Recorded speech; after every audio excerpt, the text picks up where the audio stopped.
LifeStories Live. Good evening, everyone. Welcome to tonight's live story from LifeStories Worldwide. So good to have our regular Zoomers with us and a lot of new people joining us today. It's on live on Facebook, on YouTube, and on Zoom. Please encourage your friends to log in and watch this wonderful story tonight that you're going to hear. If you need help, you need prayer, then contact us on our hotline. You can see the number on your screen, +44 794 355 0287. You can also go to our website, LifeStoriesWorldwide.com, where you find lots of interesting information. We give a special welcome to our audience in Ukraine, and you know that we love you and we're praying for you. But tonight, as Life Stories Worldwide, we bring messages from all over the world. Tonight, we're going to Spain. And in Spain, we have a wonderful guest with us tonight. Many of you will have heard of Yazz. She was a pop idol in the 80s. Of course, her most famous song is The Only Way Is Up.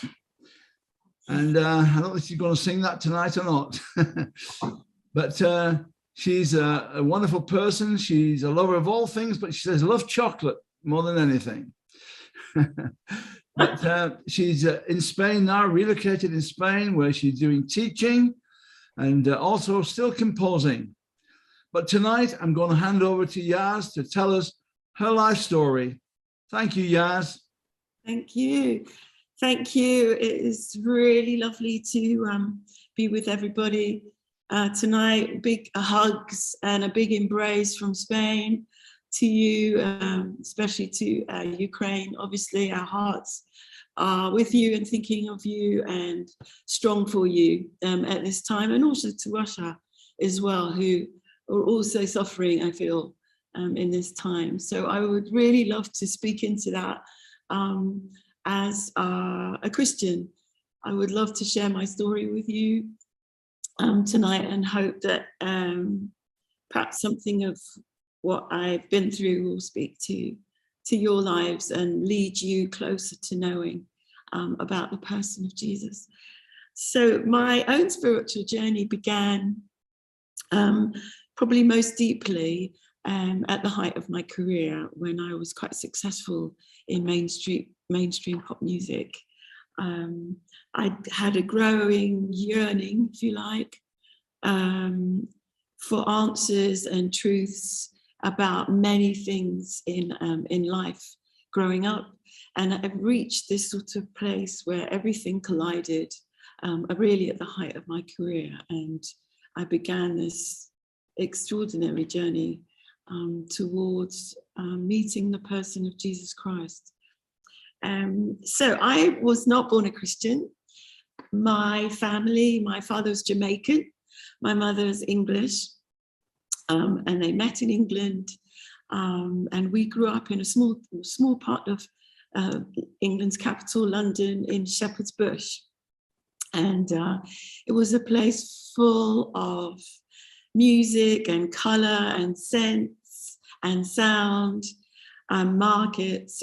It was an area full of immigrants.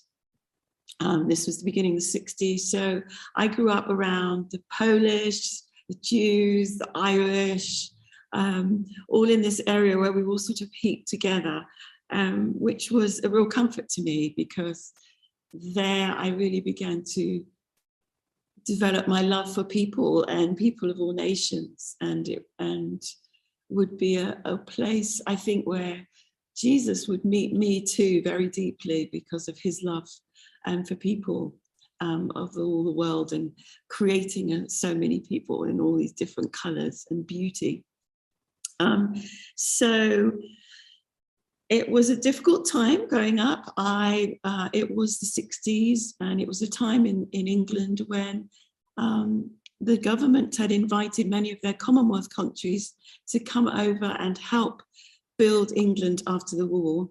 So a lot of West Indians came over, including my father. And it began a difficult trial for the English, meeting the different cultures that was happening there, and then difficulties in integration. And so my backdrop was very much around racism, and seeing my mother being quite badly treated and abused for marrying a West Indian and so on. But looking back, I can see that it was the beginning of me asking these bigger questions about life of, you know, why are we like this? Why are we unkind? And the messages that were starting really to grow, I think, in my heart, which would later come out in my music, is particularly my first album. If you look at titles, you'll see things like Get Rid of the Ghettos, We've Got to Share, Where Has All the Love Gone? All of our upbringing really is crucial, I think, to becoming the person that you're going to be as you grow older. And I think that, you know, growing up, I really was starting to struggle with my identity and looking for answers. So we were quite poor. We were probably the house of the United Nations. I think my door was open every night, and we had all kinds of people coming in. And then my father really noticed, I think, that I was struggling with a lot of things. My brother, my sister, and I were the first generation of children born to ethnic mixed marriages. And it was quite difficult to integrate. I didn't really fit in with the white people, and I didn't really fit in with the black people. So, you know, there was a lot of identity crises going on. And then my dad introduced me to music. And this was really going to change my life, I think. He saved up and bought this piece of furniture, which was probably the iPod of the day. It was a sideboard, huge sideboard built by Decca, and one side of it had a turntable in it, and the other side of it had the drinks cabinet. Okay, you probably remember this. Some of us will remember this. And this was sacred. This was sacred in our house.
We were not allowed to touch, obviously, the drinks cabinet or the turntable, but it was there that my father, he began to introduce me to music. Vinyl, obviously, Ella Fitzgerald, Charlie Parker, you know, great songwriters, but Bacharach, Hal David.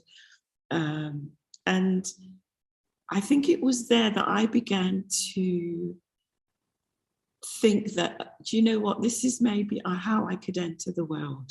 This is how I can have a part of the world. I can be in music. And I began to follow that path. And slowly, I wasn't the most academic child in school, but I was very creative. God, I believe DNA'd me up to be very creative. So I did well in music, I did well in drama, I did well in art. And that was the direction that I feel I was being led into when I left school. So the first thing I did was try to get into a band.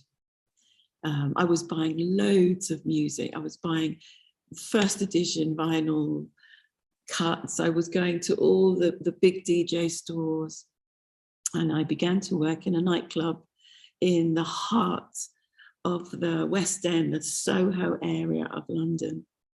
And it was there that I started to meet musicians and record producers and other creatives and DJs and so on. And eventually I got myself in a band as a keyboard player, and I was terrible. So I was quickly relegated to be the backing singer, where I was also terrible. However, I found something about the voice and singing a melody that really just broke into my heart, that I loved, and I wanted to be better. So I began to do a day job and then take that money, and I got classes, and I did singing classes, and I did more singing classes, and I got better and better and better, as you do. I mean, eventually I got into a band as part of the lead singing of the group. And then from there, eventually we found ourselves with our first record deal with a record company called Magnet Records. It was a very small outfit. And I put my first record out with the band, which was called Falling. The track was called Falling, and it literally did fall. It was just a disaster. But anyway, I was in the music industry. We were starting to do club circuits. We were starting to get out onto some platforms and stages. And I was learning my craft. I was beginning to learn what it looks like to be a recording artist. And that journey then led me to meeting, well, actually,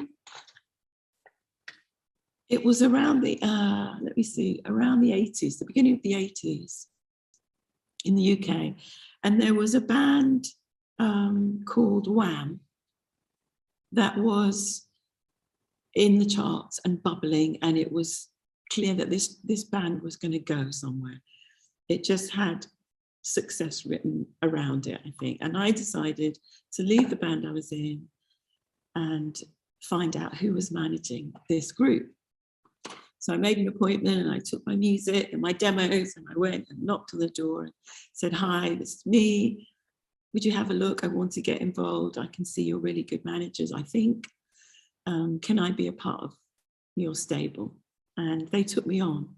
They took me in as an artist in development, and I entered the next sort of level in the music industry, I think, where I was introduced to some really great songwriters who really helped me to hone in more of my craft and understand about songwriting and chord progressions and arrangements and production.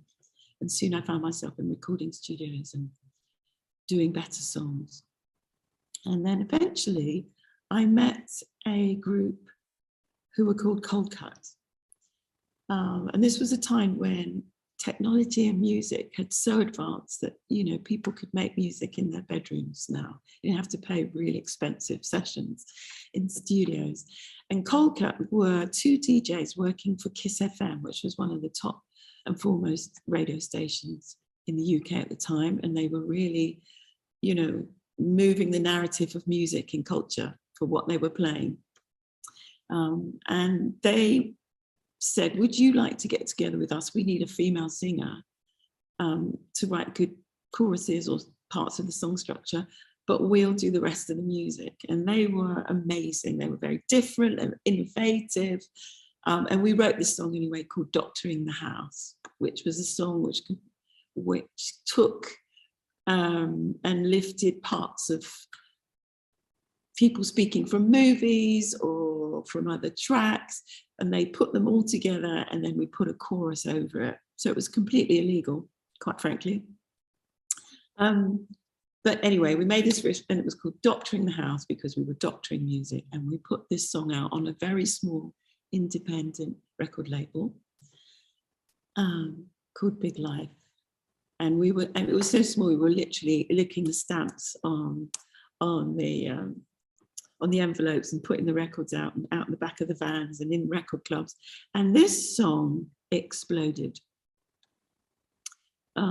The radio stations, particularly the pirate radio stations, really loved it, and they played it. All the club circuits played it, obviously the connection with Kiss FM. And suddenly I found myself asked to be on one of the top music programs in England called Top of the Pops. I'm sure your countries all have one or two. And I was invited to go and perform on that program. And there my life really would begin to change, because as we know, TV and media exposes you to thousands and thousands of people overnight. So I went and sang and found ourselves with a top 10 record hit. And then things started to really shift. When the music industry can see the potential for success like that, it breaks her off, no holds barred. They can make some money. So I found myself then being put in record studios and writing songs and just getting my first album ready. Excuse me. And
LifeStories Live. while I was in the studio, another DJ sent me a song across. And he said, with a note just saying, "Hi, Yazz, this is Bob Jones. And, I'm sending you this song. I think this would be great for you to do. I don't know if you're doing any covers, but I think you should have a go at this song. I think it would be really good for you and your tone." And that song was called The Only Way Is Up. And this song was, how can I put it? So this song was sung by an amazing Black American soul singer. Okay, so half the tempo that I sang it as well. And I remember writing back to Bob and saying, "There's no way I can sing this. I don't have the tone. I'm not that kind of a performer." And he just kept saying, no, go in with Coldcut. Get in there in the studio. Do it the way you want to do it. Just have a go. So we did. And we came up with this song. And we changed it to the current, whatever the current BPM beat was then, which was house music, which we loved. And so we housed the track and we made this song. I think sometimes in our journeys in life, songs come along and they just collide. with what's happening in the culture of the day. And I think this song, you know, in England in those times, there'd been a lot of rage, there'd been a lot of racism, there'd been a lot of difficulties with Thatcherism, people were losing their houses, youth were feeling marginalized. This was a season in that culture where people were in a difficult place. And suddenly this song came along, and it was a song. First of all, it started with this enormous horn piece that we sampled from another song, which, you know, trumpets and horns, they are used to announce something, to get people's attention. And we had that at the top of the song. And then we had this kind of long cry wail that I sang to bring you into the song. And then it had this driving bass line, this energetic, exciting bass line that we put on to really drive the song in with that kind of rhythm of house music. And then in the chorus, coupled with the lyric, which was so uplifting, we put more trumpets. And something about this song, I mean, unbeknownst to me, it would happen, met so many lives at that time in the culture. People wanted, I think people were looking for, I think we're all looking to be rescued and for hope. And this song really met people's lives in that way. The lyrics particularly were about doing this together. We've been broken down. We've been on the bottom line. We've been suffering. But hold on with me, hold on with me. So it was very much a relationship song, lyric, you know, because the only way is up. We're going to get through this, the second verse, you know, with you by my side, we can face what is to come. It's so actually poignant to me as a Christian and my relationship with Jesus, which I didn't have at that time. But I can see how the hearts of people, all our hearts are missing that and yearning for that relationship with someone that you can put your trust in, that you can have hope in, that's not going to disappoint you and let you down and get you through. And this song is, I guess, the way my God was using me to find him and to find the person of his son, Jesus. So boom, the song happened. It was hugely successful. It topped the charts in so many countries. And I found myself with a hit song, with a hit album, and spinning, really. You find yourself doing just countless interviews, countless magazines, radio interviews, TV interviews, kids shows interviews, then you're on another plane to another country and you're doing it all again, asked all the same questions, and then you go to another country. So this song really was giving me enormous exposure around the world and touching people's lives very personally. And I found myself struggling with that. I found fame is like a drug, you know, it's like a beast. You know, it always wants more. It's never satisfied. You always need to be a bit higher on your chart position. You always need to be number one in that magazine. You always need to be winning this particular award, or you need to be seen at this particular show, which as much as I love singing and bringing music to people, I found it extraordinarily difficult to cope with the levels of attention that comes with fame. And consequently found myself becoming a bit of a hermit, more and more. I remember being in a stylist meeting in the record company, and we were releasing the third track from the album. And I remember in those days, a stylist came in the room. That's someone who decides what clothes are current and you perhaps should wear. And she came in with this, on this hanger, which something looked like a negligee. And she said, you know what, Yazz, if you put this on, this is going to help you up at least 10 positions up the chart. You know, it's current, it's this designer. And, you know, and I remember looking at her thinking, oh my gosh, we had this huge argument. And I said, first of all, that is not me at all. I'm not interested in kind of, thankfully, I wasn't that kind of person, I think, in kind of being very sexually explicit and, you know, kind of sexual object for positioning my music. And also, you know, the lyrics, I mean, you really haven't got who I am as an artist. Life Stories.